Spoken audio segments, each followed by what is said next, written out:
When I was little, we used to move all the time. I would write these notes, and I would fold them up really small, and I would hide them. What did they say? They were just like things I wanted to remember, so that if I ever wanted to go back, there'd be a piece of me there waiting. What was the original kernel of the idea for a ghost story?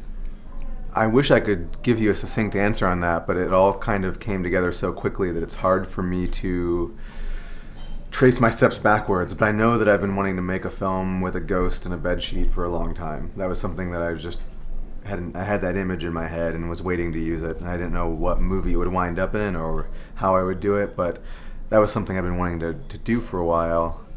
And at some point last year, my wife and I were having an argument about where we were going to live, and it kind of stuck with me, that argument, the idea that I was like not wanting to leave the house that we had been living in, and the fact that I was making a sentimental mess out of our domestic living situation was just something I was hung up on. And so between that fight and the image of this ghost in the sheet, this movie came to be, and I don't know what exactly got it going, but I sat down one night and just wrote a 10-page version of it, and the next day expanded that to 30 pages, and then, you know, a few months later we shot it. So it was a very, very quick process.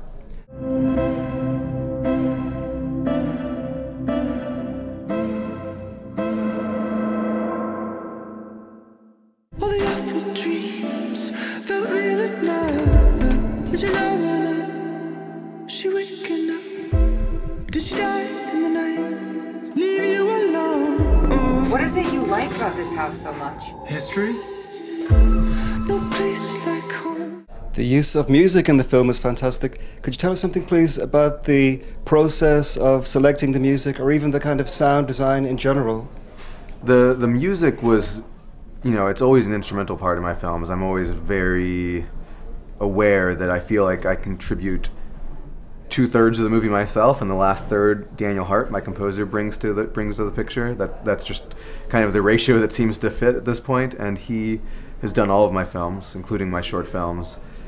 And in this case, one of the earliest pieces of music to, you know, work its way into the story was the song that Casey's character writes and plays for Rooney at a key point in the film. And that song Daniel had written for his band Dark Rooms prior to us making this film.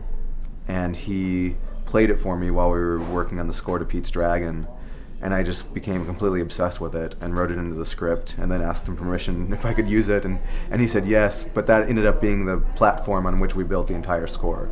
So once we had that song in there, we knew that the rest of the movie would sound somewhat like that and have elements of that, and every piece of score has an element from that song as the bass track, and from those basic tracks he would then develop all the different types of music that fill out the rest of the soundtrack, and it goes in lots of different directions. The score is one of the most original and diverse scores that he's written to date, and to my mind it's his best score, but it all comes from that song.